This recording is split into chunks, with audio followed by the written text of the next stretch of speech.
안녕하세요, 세무사님. 네, 안녕하세요. 오늘은 네. 그 허위 세금 계산서에 대해서 좀 여쭤보려고 하는데요. 네. 일단 허위 세금 계산서라는 게 뭔가요?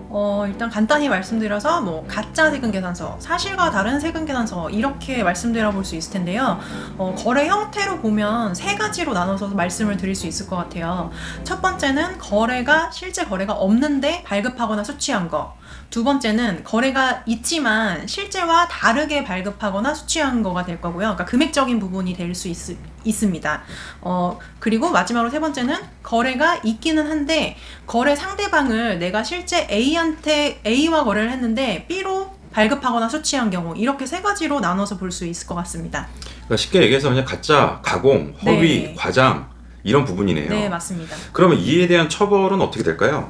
일단은 세금적인 측면에서는 냈어야 되는 세금뿐만이 아니라 이렇게 세금 계산서 발급 수취, 이게 사실과 다른 부분에 대한 가산세 자체가 있고, 그리고 과소신고 가산세가 일반적인 상황 10%가 아닌 40%까지 부과가 될 수 있습니다.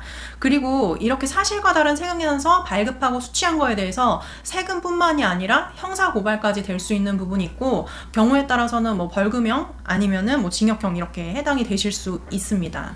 일단 40%라는 벌금도 상당히 크고요. 네. 형사고발을 당한다는 것도 굉장히 어떤 중하게 보는 부분인 것 같은데요. 네, 네.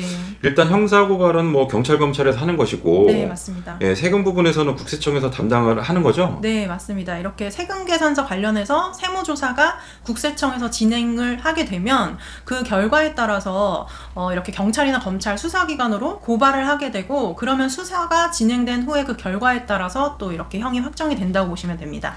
근데 이렇게 하는 거에 대한 위험이 있다는 걸 분명히 알 텐데도 불구하고 네. 이 허위 계산서가 매년 근절되지 않고 일어나는 이유가 네, 뭘까요? 그렇죠.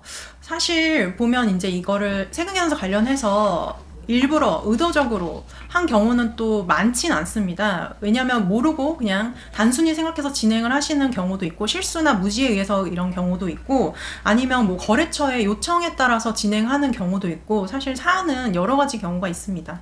그게 매년 뉴스 보면 네. 뭐 허위 가공 세금 계산서로 뭐 한두 군데가 아니라 네. 뭐 시장 하나 뭐 이런 식으로 해가지고 뭐 전체가 뭐 문제가 되고 이랬던 경우들이 있거든요. 네, 근데 이제 맞습니다. 주로 보면 도소매업들이 좀 많이 나오더라고요. 그렇습니다. 네. 뭐 의류 도소매, 육류 도소매, 수산물 도소매 이런 곳에서 한 번 적발되면은 뭐 옆집도 걸리고 앞집도 걸리고 뒷집도 네. 걸리고 다 걸리거든요. 네, 맞습니다. 예, 그래서 이제 이런 부분들이 이제 문제가 되는 것 같고요. 네. 일단 세무조사가 나왔다. 그럼 이제 대응은 해야 되겠잖아요. 네. 근데 이 부분은 조금 더 어려울 것 같아요.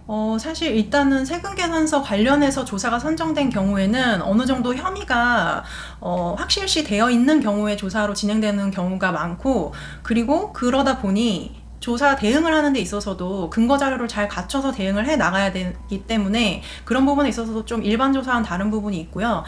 그리고 조사 기간도 일반적인 조사와 비교해서는 좀 상대적으로 길 수 있어서 조사를 받으시는 부분 입장에서는 좀 그런 부분에서 어려움을 느끼실 수 있습니다. 뭐 사업하시는 입장에서는 뭐 당연히 세금을 줄이고 싶으신 거는 맞으나 네. 합법적인 틀 안에서의 절세를 하는 거랑 탈세를 하는 거는 다른 일이고요. 네, 맞습니다. 그리고 이제는 이거 탈세를 한다는 거는 나라 돈 건드는 거거든요. 네. 혼납니다. 크게 혼나요, 그죠? 네, 네. 그리고 폐업을 해도 세무조사가 나온다고요. 네, 맞습니다. 음. 살아있는, 그러니까 계속 사업을 하시는 사업자뿐만이 아니라 폐업을 하거나 몇 년 뒤에라도 이게 제척 기간 내에 있다면 언제든 뭐 해명 자료라든지 세무조사 선정이라든지 이런 부분이 될 수 있는 부분입니다. 네, 세무사님 오늘 말씀 감사드리고요. 네. 다음에는 또 다른 주제로 또 제가 문의 드리도록 하겠습니다. 네, 감사합니다. 감사합니다.